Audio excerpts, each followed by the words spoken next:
Hi, everyone. Welcome to another episode of Menopause Chats. I am your host, Erin Daruska.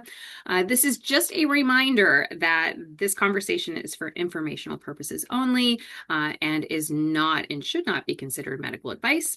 Today, I am speaking with Jules Ashlock. I'm very excited to have you here. We were introduced through another guest, Diane Allen, and here we are. So, Jules, tell us a little bit about what you do. Oh, thank you, Erin. It's a pleasure to be here. As you said, Jules Ashlock. I am a certified master health coach, a certified menopause coaching specialist, a certified personal fitness trainer, and I'm a licensed massage therapist. So I have spent the last 17 years of my life in the health and wellness industry, deep diving in all things health and wellness, holistic minded, and as time has progressed and I've gotten more experience in life, I have really dove in deeply and have been focusing on helping C-suite women, all women really, but C-suite women to not only survive menopause, the second chapter of life, but to thrive through it holistically. So it is my intention to help women understand that their bodies are not broken. They just need a new roadmap. Exciting. Don't we all? We What, all. what, so it sounds like you've been doing this for a while and probably didn't always work with this population, or you may have worked with this population, but not as focused as you are now. No, life brought me to where I Yeah. am now. The experience of going through menopause and going through the different phases of it, and thinking when I first started going through menopause that it was no big deal because I didn't really experience any symptoms from it. So, and that was in 2014 to 15 when I had my year officially of being, saying that I was menopausal. But it really wasn't until like probably the last 2, 3 years of my life that it really came around and made me realize, you know what, we're never through menopause as some women have that perception of life. Obviously, the spectrum that we go through when we experience the various symptoms of it, no two women experience it in the same fashion. And so, it took me a while to realize that we're never through it and that my symptoms weren't going to come and bite me in the hind end until, far later, when I thought it was through. Oh, So yeah. I mean, that's a kind of a fascinating thing to think about that maybe people don't want to hear this, like, oh, you're what? We're never through? sadly, it's true. It's constant change. That's the only thing we can rely on. Yeah. What we're in you're right, and this was the initial purpose of starting menopause chats was realizing that like no two people's experience is the same. And so just getting more people talking about their experience, then somebody else might recognize themselves in that experience and say, "Oh, maybe this is perimenopause or maybe this is menopause. Like I don't even know." And Yeah. now going, "Huh, okay, maybe this is something." So for those, so I guess I'm curious for you if you feel like sharing what was your not in hindsight because it was like your menopausal symptoms. Yeah, so like I said, 2015 was my official, year ending and Yep. saying menopause is here. Um, but Oh, you don't get a I certificate or sandwich, anything. yeah, sandwich generation here. Yeah. I am stepmom to four adult kids, and up until June of last year, I was caregiving for, well, my dad was left standing. My mother had passed away a couple of years ago. So a good 10, 12 year period of being in that sandwich generation of having to care, for my parents who were ailing and my mother got dementia. And, it just started taking its toll on my cortisol levels. Like I said, about 3 years ago, the stress just started elevating and elevating, and the pressure, and trying to be an entrepreneur and being self-employed, and which has its blessings and curses because it afforded me, fortunately, the opportunity to be able to step back from my passion of my career at the time to really, it was kind of full time for a bit of, caregiving for my parents as they were declining. And, that's when the cortisol just really said, hey, we're gonna settle in. And the whole weight gain and the whole, changing of the sleep patterns and the stress level and the, kind of brain fog and, why did I walk into this room and what am I here for? And, all of those things really started elevating and coming to the forefront for me. And so it was really at that time that, I mean, until the process was through, until I was on the other side of it, with my parents taking care of all their finalizing their estates and everything, that's when you look in the mirror and you go, what the heck happened to me, in these last couple of years, and who am I, and what happened to my body that, that was there for me. And you just go into survival mode, and then you have to like take a hard look one day and go, okay, I know how I got here, but now how do I get me back again? Yeah. And it might not be the same you because we change Right. and evolve, right? But how do you get back to the me you want to be now? The new and improved. Yeah, right, right. The upgraded version. Yeah. Julie 2.0. Yes, right. And so what helped you get to Julie? And maybe you're, I don't know, I guess I should ask this first. Do you feel like you're a Jules 2.0? I think I'm most of the way there. I don't Jules think we're ever done. 1.9? I don't think we're ever finished. I think we're always a progress and motion. But I do feel like the most energized, healthy version of me that I have in quite a long time. And I have a protocol, that I've created throughout the years. And the thing that got me through maintaining my health as a whole was doing customized vitamins, but it was based off of DNA testing that I had done and methylation testing that I provide for other women now, which really gave me, the deep dive picture of what my challenges were based on my DNA and the things that I really needed to address that, unfortunately, the vast majority of women don't have that knowledge and accessibility to because they don't know it exists. Um, and so for me to be able to customize my supplementation throughout the years really proved to be beneficial for maintaining my longevity overall. It's just, when the cortisol and everything set in and settled into my body, that even the things that I was doing really well, exercising and good nutrition and knowing what my body wanted for macros, it's still set in. And so I understand that level of frustration that women get to of saying, everything that I used to do isn't working anymore. And what do I do? Yeah. Because my body's just not responding. And so it was at that point in my life, last year, actually, that a trusted source that I know introduced me to peptides and GLPs and really gave me a reason to look at them differently because I think a lot of people have a perception, because I did, that they weren't healthy for us, that they couldn't be good for us, that, they were this magic pill.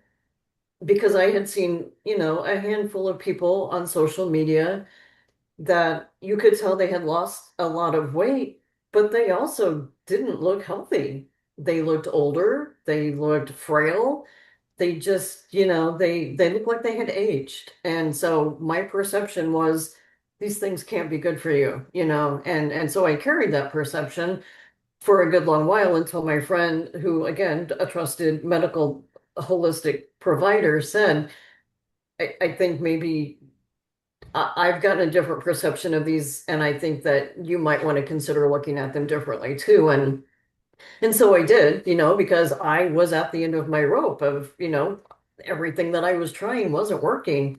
And Right. And I think so, that's the appeal, right now with the GLP ones that people go, oh, well, here is a solution. And I know yeah. that we had this initial conversation because I had the perception I have is the perception you used to have. Hmm. So I was like, Yeah. oh, we should have this conversation on the podcast because I am curious to hear like what was it that shifted your, perspective around I guess that as an option for people. And it's still an option. Like my philosophy around this is like you do you. Mhm. Like so Yeah. whatever's good for you and that's for me. I'm like I don't know if I'd want to be on something for the rest of my life. So that's my own take and my own personal opinion, but it's not a judgment on anybody else that chooses to do something different. Yeah, and so I did. I really started educating myself and doing the research and finding out what are they and why do they help people and why are they making people not look healthy? Which led me to understand. So our body has messengers all over from head to toe that we utilize. If we scratch ourselves, we have these messengers that tell the body to heal, that tell the collagen to kick in, that tell, the bones to heal or, the muscles to heal if we have an injury. And so these messengers over time start to lose effect. And peptides are already within our bodies, and those are the little messengers. But as they start to lose efficacy, they need a boost, if you will. And so that's what peptides are. They're tiny messengers that are completely natural, the bioidentical versions of them. Of course, there's the spectrum of quality and not quality out there that, people have to understand that first and foremost. Um, but they are messengers that just kind of reboost our healing process within our body. And so that was the one thing in the form of GLPs that started giving me the boost that my cortisol needed and wanted desperately to be able to start healing my inflammation, which I had a lot of, which is what the cortisol creates. That midsection tire, the, whole bloating thing that we women especially start to feel. And it started to get smaller and dissipate. And so I was relieved because I was finally starting to see a difference in my physical appearance, but my energy level, my brain fog started shifting, and I started to feel like me again. But here are the caveats that I learned that are critical if people choose to explore the GLPs, especially. You have to put protein in your body that is sufficient to be able to keep everything going holistically and naturally for your systems. Because the people that think it's the magic pill, I mean, so when you start down the trail of them, it really like turns off your hunger signals, right? And people What just people don't call get food hungry. noise, right? Food Also like noise. thinking about that. Yeah. Yeah, food noise. And so you just don't feel like eating anymore, right? And so the people who don't understand the vitalness of proteins, that's what makes your muscles go away because you're going to lose, something. And if you're not feeding your muscles and exercising and doing strength training and having at least 100 grams of protein, and that's just a general based on your weight. That a lot of people need a lot more than 100 grams a day. Um, but you have to be doing the naturally healthy things for your body because it's not a magic pill that you just, say, I'm not eating anymore. I'm going to continue the bad healthy habits, and the weight comes off.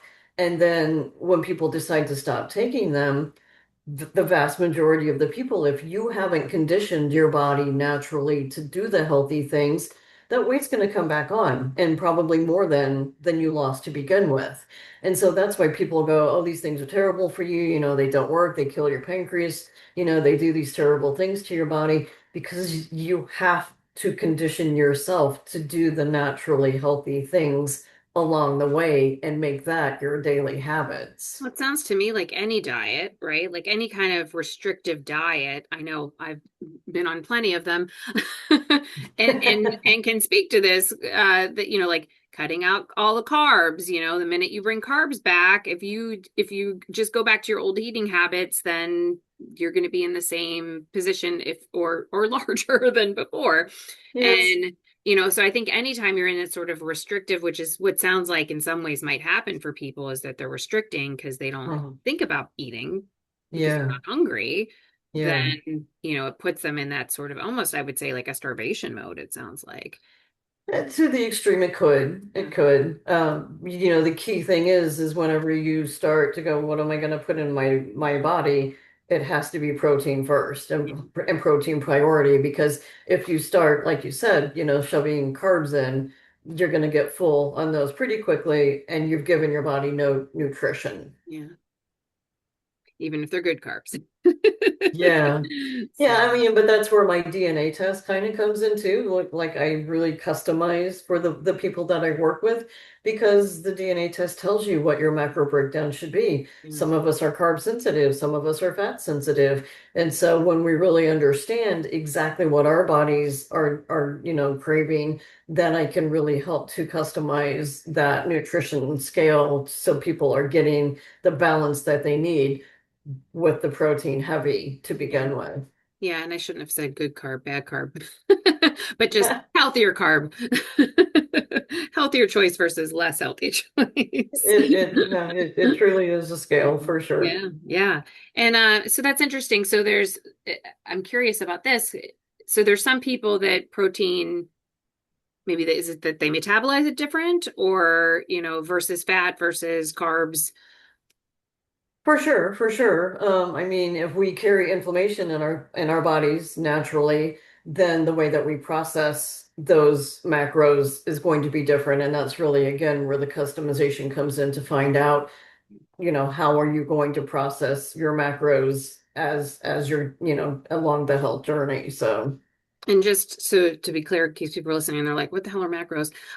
That's just the combination of proteins, fats, and carbs. correct. Correct. Yeah. Um, I often realize it's like, I understand what you mean, but then I was like, oh, I wonder if someone's listening and being like, what the heck are macros? Yeah, the preparations of Yeah. proteins, healthy carbs, Yeah, healthy because, fats. and you're right, because it's not again, having been someone who's been on diets a lot, it's like, oh, here's what you're supposed to eat. And it's like, that seems like a lot, like, or depending on what it is, and it's like, oh, that seems like a lot of protein, or that seems like a lot of carbs, or a lot of fat, depending. Now, I grew up at a time where, fat was like evil, right? Have since learned Right. that's not the case. Yeah. But that's sort of the conditioning I was raised in, because in the 80s, that was Our everything was low fat, generation, fat our free. generation. Yeah.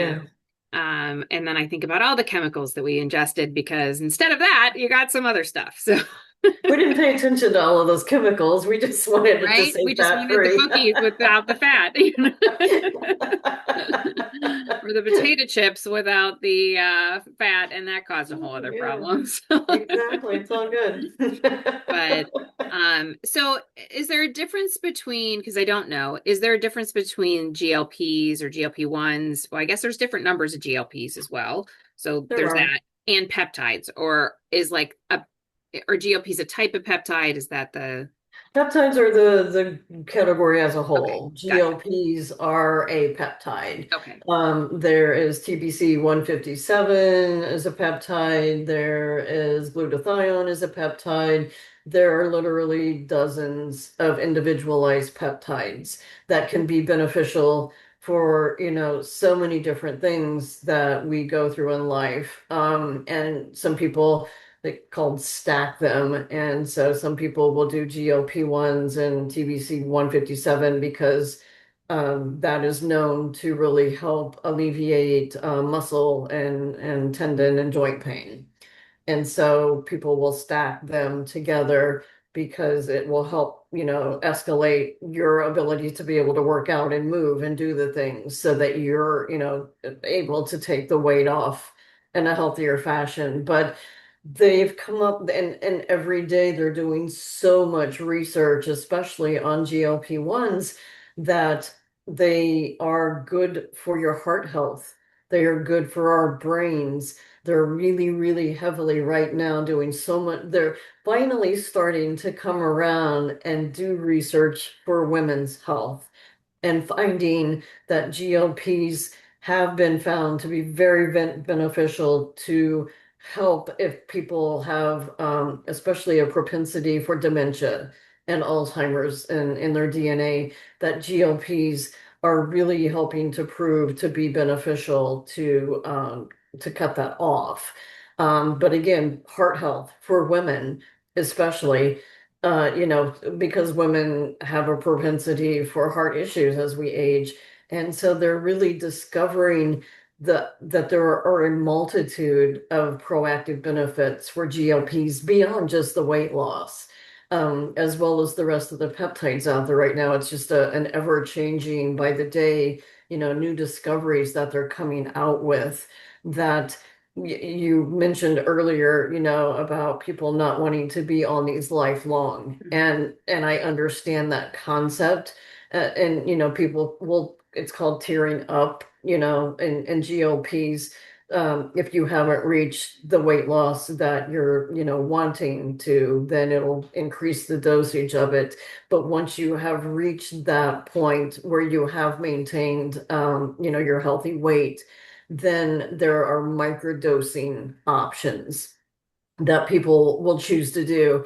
And it isn't something that you have to do every single day, but you keep it maybe stored, and if you're going on vacation, you're going to overindulge, that you can do it incrementally or just sporadically over time to keep it in your system.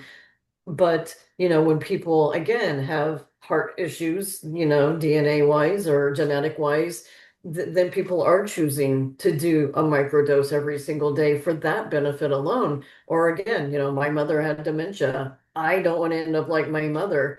I probably will choose to microdose for the rest of my life. If that one thing that's a healthy thing that's already in my body and it's signaling my brain to stay healthy, why would I not do it? Yeah.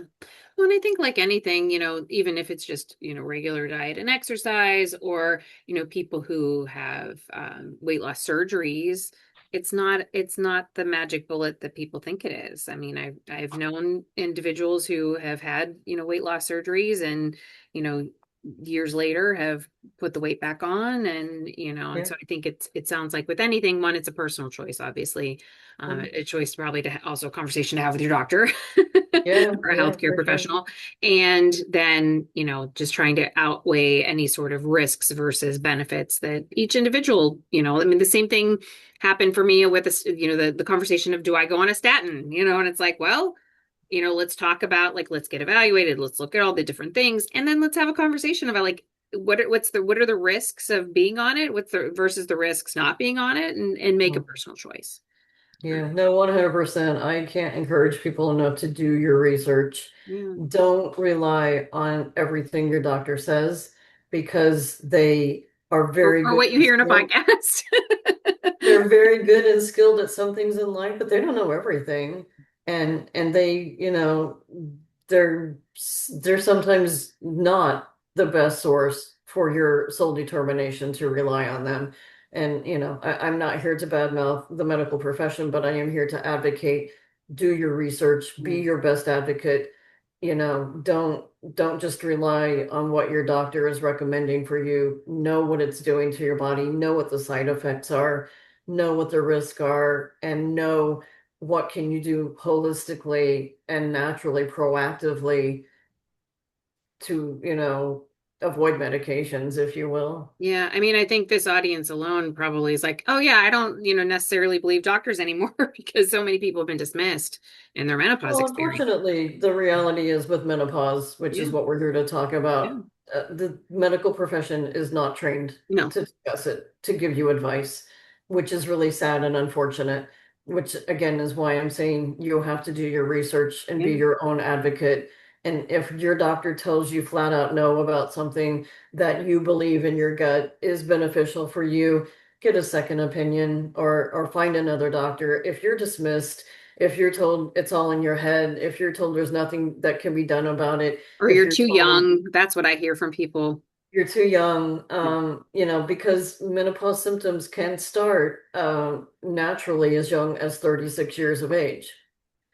And most women will start to experience, a symptom here, maybe a symptom there that they don't feel is related, Right. but it absolutely can be root cause coming back to a hormonal change. And if you go to one doctor here and they say, oh, you're depressed, oh, here's a pill for you, and you're experiencing something else over here, and then so you go to see another doctor, those doctors aren't talking, they're not communicating, and they're not paying attention to connecting your dots for Right. you.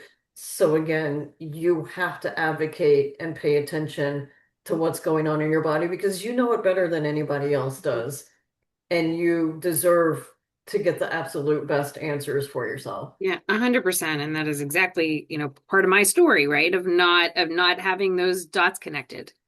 And only in hindsight, which, the Steve Jobs quote, right? Like you can only connect the dots looking back. Well, yeah. And if something like this was available, or I had a friend who was doing what I'm doing, it would make it easier. It would have been like, oh, it's on my radar at least. Because I think Yeah, that's the thing, and what I hope with, especially if people are younger in that 35 plus like age range, or listening to it even before then, right? Listening to it going, oh, at least you know what to look for. yeah, When we were growing up, like you knew what to look out for menstruation and puberty. right. But, only until recently have people been talking so much about menopause. Right, and I mean, that's kind of my mission in life. Our generations, it was kind of taboo. Like, my mother, my aunts, my grandparents, my grandmother never talked about it. My mother had a hysterectomy at 50, and I'm sure, and she was diagnosed with diabetes in the exact same time period. So I can only imagine, the physiological changes that were like imploding Right. her feelings of health and wellness and not feeling, like she was completely, deteriorating all at once. And it was never talked about. I know she didn't have a doctor that, she could confide in and talk about those things. And I really want to change that narrative for the generations that are coming after us because it shouldn't be some scary taboo topic that we can't talk about. We should bring it to the forefront, and that's really what I'm trying to do every day. Yeah. Well, thank you for doing that. Anything else that you like, what's your parting words of wisdom? My parting words of wisdom again, you're not broken. There's nothing wrong with you. Your body is changing physiologically and it needs a different playbook. And the things that used to work for you that don't work for you anymore doesn't mean that you can't find yourself again or find a better version for yourself again. And be kind to yourself, give yourself grace, um, and just never stop doing your research and looking for holistic solutions to things because they're out there and you deserve to know about them. Great. Thank you. And if people were interested in learning more about you, where can they find you? You can find me on LinkedIn at Julie Ashlock, JulieAshlock. You can look on my website, which is Jules, Jules Body Shop, SHOPPE.com. Or you can look me up on Facebook, Julie Ashlock and Jules Body Shop, or you can email me info at Jules Body Shop, and no question is one that I won't respond to and answer because it is my passion to have women feel better about themselves. Oh, great, thank you. And I'll put that in the show notes as well so people can have easy access if they'd like. But thank you so much for being here. I appreciate it.